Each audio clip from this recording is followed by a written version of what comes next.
Picking up almost where we left off here, I'm showing you a couple of the aging options here with static, time, and type.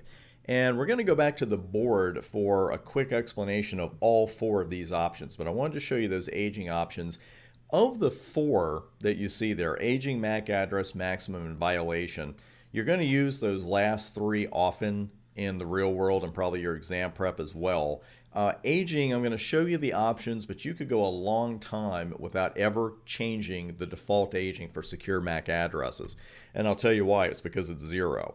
Because, again, by default, dynamically learned secure MAC addresses don't age out, and the static ones certainly don't age out by default. If you need to change this for some reason, you can use those aging options. Now, the option to age out static addresses is rarely used, but it is there with choosing that static option. But if you want to change the time and type that we're working with as far as port security age outs, you can use time to set the number of minutes an address should remain secure.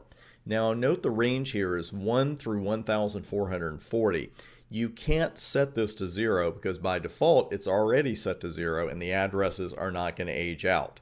So you could change it there. It is the aging time in minutes. And as for those timer types, you can run one of two types, absolute or inactivity. And the absolute timer is like just a countdown clock. You set it to 10 minutes and it's going to start and it goes down to 0 and then that address is no longer considered secure. The inactivity timer, though, is going to refresh when the source MAC address is heard from. If you use the absolute timer, switch doesn't care. You can hear from that particular source MAC address over and over again in the time period you set, and when that timer hits 0, it hits 0. Again, the inactivity timer is going to refresh every time the source MAC address is heard from. Now, again, the aging options, not going to use those very often, but this one you'll be using quite often, the maximum option, because it allows us to change the number of secure MAC addresses the port can learn. The default is 1, and that's going to fit a lot of situations, but not every single one.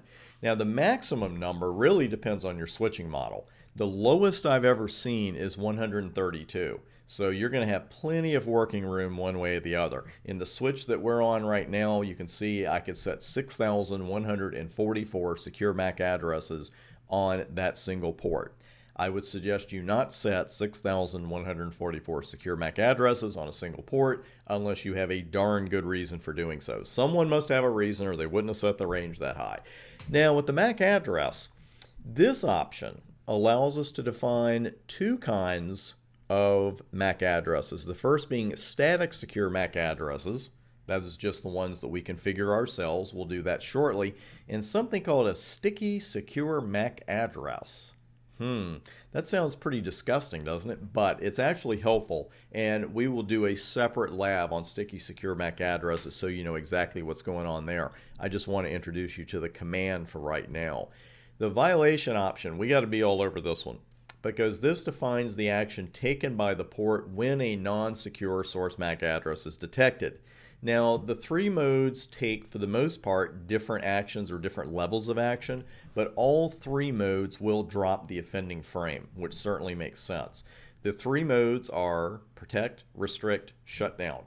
And shutdown is the default. Now, we saw that under security action in the previous video under show port security. And remember I was telling you, don't confuse that with an action that's already been taken. But shutdown is our default mode, and this is the strongest security level of the three. Because when a non-secure source MAC comes in, this mode puts the port into what we call error disabled state, or often called just error disabled state. Just drop the OR there.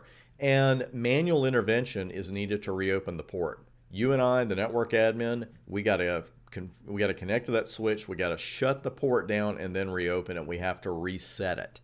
And a simple network management protocol SNMP message is also generated. Now, restrict mode is going to generate both an SNMP message and a syslog message. The port is going to remain open. And protect mode, besides dropping the frame, protect mode doesn't give us anything else. So be very clear on the differences there. They all sound good, protect and restrict and shutdown. They all sound great, but obviously some very important differences there. Now we're going to start seeing port security in action, and we're going to start with the fundamentals. We're going to move on from there. And the switch ports leading to the host have been configured as access ports. I've already taken care of that. Host 1 can ping host 2 with no problem. I'm going to use Cisco routers as our hosts, which is why the pings look like they do. But this is what we're working with. And you can see the MAC addresses assigned to each host. You can see the IP addresses assigned to each host. We may use all this information. We may not, because, of course, on Cisco exams, job interviews, etc., you can be given information that you're not necessarily going to use. But I want you to know these MAC addresses. And when we pick up at the beginning of the next video, this is a long lab we're starting with, so I want to make sure we get it all in one vid. We'll pick up right here and we'll dive into our first port security lab.